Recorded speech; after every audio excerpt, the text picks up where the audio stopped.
সম্প্রতি গাজীপুরের টঙ্গীতে বিশ্ব ইজতেমা মাঠে রাতের অন্ধকারে হামলায় সুয়ারি নেজামের ৩ জন নিহত এবং আহত হন ৪ শতাধিক মুসল্লি।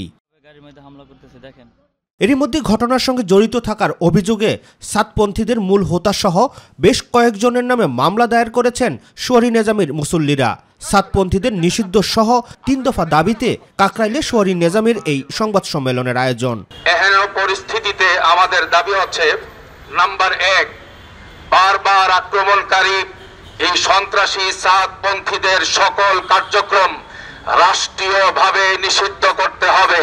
গত 18 ডিসেম্বর গভীর রাতের হত্যাযজ্ঞ এবং 2018 সালের 1 ডিসেম্বরের হামলার সাথে জড়িত সকল আসামিদেরকে দ্রুত গ্রেফতার ও বিচারের আওতায় আনতে হবে। কাকরাইল মার্কাজ ও টঙ্গী ইজতেমার মাঠ সহ তাবলীগের সকল কার্যক্রম সুরাই নিজামের অধীনে পরিচালিত হওয়া নিশ্চিত করতে হবে।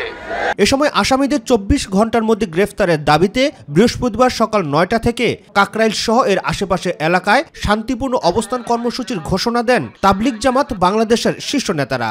আগামী বৃহস্পতিবার সকাল 9টা থেকে অনির্দিষ্ট সময়ের জন্য কাকরাইল এবং কাকরাইলের আশপাশের এলাকা জুড়ে অবস্থান কর্মসূচি ঘোষণা করেছেন।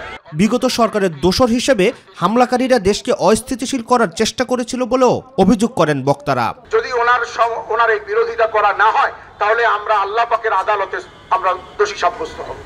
রাকিব হাসান, মাই টিভি, ঢাকা।